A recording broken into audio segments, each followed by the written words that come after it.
اور یہ بڑی امپورٹنٹ ہوتی ہے، جب بھی ہوتی ہے اس میں سے خبر نکلتی ہے کہ اب کس طرف کو معاملات جا رہے ہیں. تو کور کمانڈر کانفرنس کا جو اعلامیہ آیا ISPR کی جانب سے، میں نے اس کو 2 مرتبہ پڑھا اور مجھے کافی دکھ ہوا کہ اس میں بھارت نے جو پاکستان کا پانی روکا اس کا تذکرہ نہیں ہے. دیکھیں یہ انہیں بتایا جانا چاہیے اور یہ بات جو ہے وہ اعلامیے میں بھی ہونی چاہیے تھی، اور بھارت کو واضح پیغام کور کمانڈر کانفرنس میں سے جانا چاہیے تھا. اکثر پاکستانیوں کو پیغام دے دیا جاتا ہے، افغانیوں کو پیغام دے دیا جاتا ہے، بھارتیوں کو بھی مارکہ حق کے بارے میں پیغام دیا گیا، لیکن جو بڑا مسئلہ ہے وہ یہ ہے کہ بھارت نے پاکستان کا پانی روکا ہوا اپنے ڈیم بھر رہا ہے، اور یہ پاکستان کے حصے کا پانی ہے، یہ بھارت کا نہیں ہے. تو کور کمانڈر کانفرنس کے اعلامیے کے اندر بھارت کی جانب سے پانی روکے جانے کی نہ صرف مذمت ہونی چاہیے تھی بلکہ فی الفور پانی کھولنے کا مطالبہ ہونا چاہیے تھا، اور اس پہ پاکستان کی حکومت کو ایک بڑا سخت موقف لینا چاہیے. اب آ جائے ناظرین بین الاقوامی خبروں کی طرف. تو وہاں پہ پہلے تو امریکہ نے کیا تھا آپریشن ایپک فیوری. اب اس کے بارے میں وہ ناکام ہو گیا. آپریشن کامیاب ہوتا تو پوری دنیا مان لیتی. امریکن میڈیا خود مانتا ہے، امریکنز خود مانتے ہیں کہ ایپک فیوری ایک ناکامی ہے، اور ایران کو اس کے اندر کامیابی ملی ہے. ایران نے ثابت کیا ہے کہ وہ مضبوط ملک ہے اور اتنے آرام سے اس پہ قبضہ نہیں کیا جا سکتا. امریکہ اپنا کوئی بھی ہدف حاصل نہیں کر سکا. بلاخر جو امریکی وزیر خارجہ ہیں مارکو روبیو، انہوں نے اسٹیٹمنٹ دیتے ہوئے اس بات کا اعتراف کیا کہ آپریشن ایپک فیوری ختم ہو چکا ہے. اور اب اس کے بعد ایک اور خبر آئی ہے، لیکن اس سے پہلے میں آپ کو مارکو روبیو کا اسٹیٹمنٹ ایک بتا دوں. انہوں نے کہا جی آبنائے ہرمز ایران کی ملکیت نہیں ہے، ایران کو اسے بند کرنے، بحری جہاز تباہ کرنے اور بارودی سرنگیں بچھانے کا کوئی حق حاصل نہیں ہے. اس مسئلے کو حل نہ کیا تو یہ معمول بن جائے گا. ہم کسی صورت یہ تسلیم نہیں کر سکتے کہ آبنائے ہرمز سے گزرنے کے لیے ایرانیوں کو ٹیکس دینا ہوگا. اگر ایسا ہوا تو پوری دنیا میں یہ رواج پڑ جائے گا. اقوام متحدہ سمیت پوری دنیا کو اس کا بندوبست کرنے کے لیے ہمارا ساتھ دینا چاہیے. دیکھیں مارکو روبیو بات غلط نہیں کر رہے. یہ اگر اس طرح ٹیکس لیں گے ممالک، تو پھر پہلے بھی بہت سارے ممالک لے رہے ہیں، لیکن وہ ان کے بیچ میں سے جو جاتا ہے رستہ وہاں سے وہ لے رہے ہیں. دونوں طرف ملک ہے، بیچ میں رستہ ہے، وہاں سے وہ ٹیکس لے رہے ہیں. ترکی بھی ایک جگہ ٹیکس لیتا ہے باسفورس پہ، ایک جگہ پہ یہ سویز کینال ہے وہاں پہ ٹیکس لیتا ہے مصر، اور جگہوں پہ بھی ٹیکس لیتے ہیں دنیا میں. لیکن بہت ساری جگہیں جو ہیں وہ ٹیکسز کے بغیر ہیں. آبنائے ہرمز بھی ان جگہوں میں سے ایک جگہ تھی، ایک طرف عمان ہے ایک طرف ایران ہے، تو بیچ میں سے یہاں سے جہاز گزرتے تھے فریلی، کوئی ٹیکس نہیں تھا. مارکو روبیو کہتے ہیں یہ کیسے ہو سکتا ہے، وہ وہاں ٹیکس لگا رہے ہیں، پھر تو پوری دنیا یہ سلسلہ شروع کر دے گی، ایران کا کوئی حق نہیں یہاں پہ جہازوں کو تباہ کرے. تو اصولی طور پہ آپ دیکھیں تو یہ بات ایک طرح سے ٹھیک ہے، لیکن کیا امریکہ کو یہ حق ہے کہ وہ جس مرضی ملک کے اوپر اٹیک کر دے؟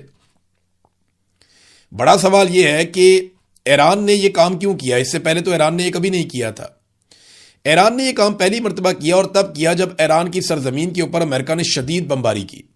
اس سے پہلے امریکہ عراق کے اوپر بدترین بمباری کر چکا ہے.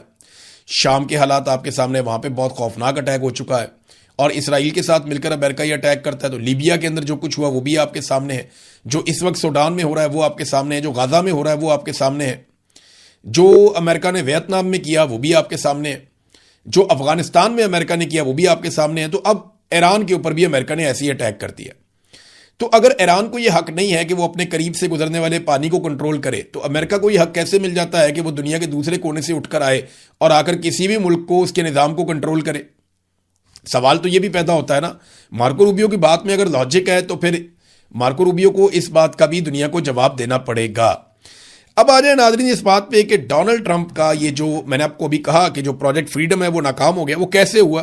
24 گھنٹے میں ڈونلڈ ٹرمپ کو پتا چل گیا کہ اس سے وہ اپنے مقاصد حاصل نہیں کر پائیں گے، اور ایرانی جو ہے ان میں ابھی بھی کیپیسٹی ہے، وہ یہاں سے جہازوں کو نہیں گزرنے دیں گے. ڈونلڈ ٹرمپ کا اندازہ یہ تھا یا انہیں یہ بتایا گیا تھا کہ ہم دنیا بھر کے بحری جہازوں کو ایک ساتھ قائل کریں گے، اور ہم امریکنز ان کے ساتھ جڑیں گے، اپنے جنگی جہازوں کو بھی لیں گے، اپنی فوجی طاقت کو بھی آسمان میں رکھیں گے، ہمارے بہت سارے ہیلی کاپٹرز اور بہت سارے جہاز ہوا میں موجود رہیں گے، اور بڑی تیزی سے ہم موو کرائیں گے. ساری دنیا جب ہمارے ساتھ چلے گی تو ایران کے اوپر پریشر آئے گا اور ہم یہ اناؤنس کر دیں گے ہم نے آبنائے ہرمز کو کھول دیا، اور ایران دنیا بھر کے بحری جہازوں پہ اٹیک نہیں کر پائے گا. یہ ان کے دماغ میں تھا. لیکن امریکہ کے اوپر تجارتی بحری جہازوں کے عملے نے اعتبار ہی نہیں کیا. یعنی امریکہ اپنی کریڈیبلٹی کھو چکا ہے، اور اس وقت ایران کی زبان کے اوپر زیادہ اعتبار کرتی ہے دنیا، کیونکہ ایران نے کر کے دکھایا. ڈونلڈ ٹرمپ بار بار اپنی بات سے مکر جاتے ہیں. اگر وہاں پہ جہاز تباہ ہو جائیں، لوگ مر جائیں، تو ڈونلڈ ٹرمپ نے تو کل کو ہاتھ جاڑ کے کہہ دینا ہے کہ جناب یہ مس ہو گیا تھا تو اب ہم دوبارہ ٹھیک کر لیں گے اور اب ایران کے ساتھ پھر بات چیت ہو رہی ہے، تو ان کے جہاز کیسے واپس آئیں گے یا زندگیاں کیسے واپس آئیں گی؟ تو لوگوں نے امریکہ پہ اعتبار نہیں کیا، ایران کی دھمکی کو انہوں نے سیریس لیا، انہوں نے کہا نہیں یہ واقعی مارے گا۔ اور ابھی یہ اطلاع آئی ہے، یہ برطانیہ کا ایک سسٹم ہے UKMTO، انہوں نے رپورٹ کیا ہے کہ ایک بحری جہاز کے اوپر اٹیک ہوا، نامعلوم ہتھیار سے جہاز کو نشانہ بنایا گیا، یہ نہیں بتایا کہ کس نے نشانہ بنایا، کچھ لوگ زخمی ہوئے، یہ بھی اطلاع ملی ہے ایک بحری جہاز پہ، لیکن یہ کس نے بنایا کیسے ہوا اس کے بارے میں نہیں پتا۔ بہرحال امریکہ کا جو اندازہ تھا ایک دم بہت بڑا وہ جہازوں کا ریوڑ دے کے گزر جائیں گے آپ نے ہرمز میں سے اور ایران بے بس ہو جائے گا، پوری دنیا کے جہاز ہوں گے، وہ امریکہ کامیاب نہیں ہوا اور 24 گھنٹے کے بعد ناکامی ان کا منہ چڑھا رہی تھی اور آبنائے ہرمز جہازوں سے خالی تھا۔ ڈونلڈ ٹرمپ نے اپنی شرمندگی مٹانے کے لیے ایک مرتبہ پھر پاکستان کا کارڈ استعمال کر دیا۔ جب بھی ڈونلڈ ٹرمپ سے کچھ غلط ہو جاتا نا، وہ کہتا ہے جی مجھے شہباز شریف نے کہا، مجھے فیلڈ مارشل نے کہا، مجھے پاکستان نے کہا ہے، تو اب میں یہ کرنے جا رہا ہوں۔ وہ ہر کمزور چیز ہمارے کھاتے میں ڈال دیتا ہے۔ ٹرمپ نے کہا کہ پروجیکٹ فریڈم کو تھوڑی دیر کے لیے روک دیا جائے گا تاکہ یہ دیکھا جائے کہ آیا ایران کے ساتھ کسی معاہدے کو حتمی شکل دی جا سکتی ہے اور اس پر دستخط کیے جا سکتے ہیں۔ پاکستان اور دیگر ممالک کی درخواست ایران کے خلاف مہم کے دوران ہمیں حاصل ہونے والی زبردست عسکری کامیابی اور اس حقیقت کے پیش نظر کہ ایران کے نمائندوں کے ساتھ ایک مکمل اور حتمی معاہدے کی جانب بڑی پیش رفت ہوئی ہے۔ وہ کہہ رہے جی ہمارا تو ایران کے ساتھ بڑی زبردست پیش رفت ہو رہی ہے، تو ہم نے باہمی طور پہ اتفاق کیا کہ اگرچہ ناکہ بندی نافذ رہے گی، جو پہلے لگی ہوئی ہے ناکہ بندی وہ ہم جاری رکھیں گے، تاہم پروجیکٹ فریڈم یہ 24 گھنٹے کے اندر ڈونلڈ ٹرمپ نے کہہ دیا آپ نے ہرمز سے جہازوں کی نقل و حرکت کو مختصر مدت کے لیے روک دیا جائے تاکہ یہ دیکھا جا سکے کہ آیا اس معاہدے کو حتمی شکل دے کر دستخط کیے جا سکتے ہیں یا نہیں۔ یہ ٹرمپ نے کہا جناب کہ ہم اس آپریشن کو بھی روک رہے ہیں۔ پہلے آپریشن ایپک فیوری ناکام ہو گیا، ختم ہو گیا، اب پروجیکٹ فریڈم جو ہے وہ بھی ناکام ہو گیا اور ڈونلڈ ٹرمپ نے اسے ختم کر دیا، اس کا اعلان کر دیا۔ دعویٰ یہ کیا کہ ایران کے ساتھ ہمارے کوئی مذاکرات بڑے کامیاب ہو گئے۔ اب یہاں پہ آپ ایرانی صدر کا سٹیٹمنٹ سنیں تاکہ آپ کو آئیڈیا ہو جائے کہ کیا واقعی مذاکرات کامیاب ہو رہے ہیں۔ تو ایرانی صدر ڈاکٹر مسعود پشکیان نے کہا کہ ایران پر امریکہ کے مطالبات ناممکن ہیں۔ ہمارا مسئلہ یہ ہے کہ ایک طرف تو امریکہ ہمارے ملک کے خلاف زیادہ سے زیادہ دباؤ کی پالیسی پر گامزن ہے، میکسیمم پریشر ڈال رہا ہے، اور دوسری طرف یہ توقع رکھتا ہے کہ اسلامی جمہوریہ ایران مذاکرات کی میز پر آئے اور بالآخر امریکہ کے یک طرفہ مطالبات کے سامنے سرنڈر کر دے، جبکہ اس طرح کی مساوات ناممکن، یعنی یہ نہیں ہو سکتا، یہ ناممکن ہے، یہ ناممکن ہے، 2 مرتبہ انہوں نے کہا۔ ایک طرف ایرانی صدر کہہ رہے ہیں کہ امریکن مطالبات کو تسلیم کرنا ناممکن ہے، دوسری طرف ڈونلڈ ٹرمپ اپنی خفت ایسا لگتا ہے کہ مٹا رہے ہیں اور وہ یہ کہہ رہے ہیں کہ جناب پاکستان کے کہنے پہ کیونکہ بہت بڑی کامیابی ہو گئی مذاکرات میں، لہٰذا ہم پروجیکٹ فریڈم منسوخ کر رہے ہیں یا اس کو روک رہے ہیں۔ یہ ناظرین حالات پیدا ہو گئے ڈونلڈ ٹرمپ کے لیے۔ ایک اور ناظرین یہاں پہ خبر ہے، اور وہ خبر ہے جو ایرانی میڈیا ہے نا، جو سرکاری میڈیا ہے، انہوں نے ڈونلڈ ٹرمپ کے سٹیٹمنٹ کے اوپر ایک رد عمل جاری کیا ہے ایران کی جانب سے۔ انہوں نے کہا جی کہ آبنائے ہرمز سے نمٹنے میں امریکہ کی ناکامیوں کے بعد ڈونلڈ ٹرمپ نے نام نہاد پروجیکٹ فریڈم کو معطل کرنے کا اعلان کر دیا ہے، جسے انہوں نے بظاہر اس لیے شروع کیا تھا کہ جہاز آبنائے ہرمز سے گزر سکیں۔ اپنے منصوبے کی ناکامی کو کسی نہ کسی طرح چھپانے کی کوشش میں ٹرمپ نے اپنے معمول کے جھوٹے دعووں کو جوڑ کر لکھا ہے، پاکستان اور دیگر ممالک کی درخواست پر اور ایران کے خلاف ہماری کارروائیوں میں حاصل ہونے والی نمایاں عسکری کامیابی، آگے نا ڈونلڈ ٹرمپ کا سٹیٹمنٹ انہوں نے پورا کا پورا کاپی کر دیا ہے۔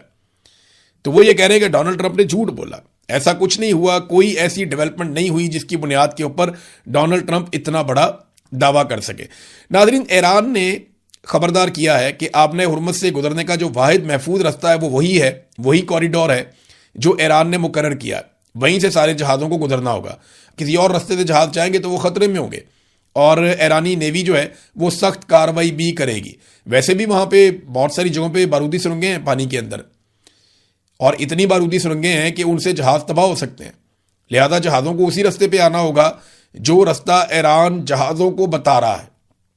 یہ بھی تو ایک پنگا ہے نا، پانی میں بے شمار بارودی سرنگیں انہوں نے بچھا دی ہیں، اب وہاں کوئی بھی جہاز اچانک ٹکرا جائے اور وہ پھٹ جائے تو اس سے جہاز کو نقصان ہو جائے گا، لہذا اس سے بچنے کے لیے اسی کوریڈور میں آنا پڑے گا جس کا ایران کو پتہ ہے، اور وہاں پہ بالکل محفوظ ہے پانی کا رستہ اور وہاں کوئی نقصان بھی نہیں ہو سکتا، لہذا ایران نے یہ ایک سٹیٹمنٹ دیا ہے۔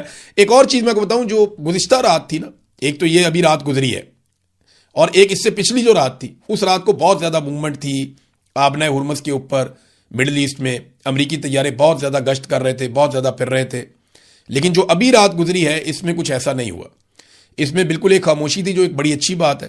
امریکی ایئر فورس کے 2 طیاروں کے حوالے سے یہ اطلاع بھی آئی، یہ ٹینکرز ہیں، یعنی یہ فیول بھرتے ہیں ہوا کے اندر ہی، اور یہ سپورٹو امریکہ کے طیارے امریکن ایئر فورس کے. تو یہ 2 طیاروں کے حوالے سے اطلاعات آ رہی ہیں کہ انہوں نے ایمرجنسی سگنل بھیجے تھے، مگر ابھی تک ان کے بارے میں کچھ اندازہ نہیں ہے کہ وہ کہاں گئے، کیا وہ تباہ ہو گئے یا کہیں ایمرجنسی لینڈنگ ہو گئی ان کی، یا ان کو ریسکیو کر لیا گیا. میرے خیال میں نیکسٹ ویلاگ تک ہمارے پاس کافی تفصیلات آ جائیں گی، میں آپ کے ساتھ شیئر کروں گا. بہرحال ابھی تک آبنہ ہرمز پہ ایران کا کنٹرول ہے، اور ڈونلڈ ٹرمپ نے اپنے پروجیکٹ فریڈم کی ناکامی کا ایک طرح سے اعلان بھی کر دیا ہے. اب تک کے لیے اتنے، اپنا خیال رکھیے گا، اپنے اس چینل کا بھی. اللہ حافظ.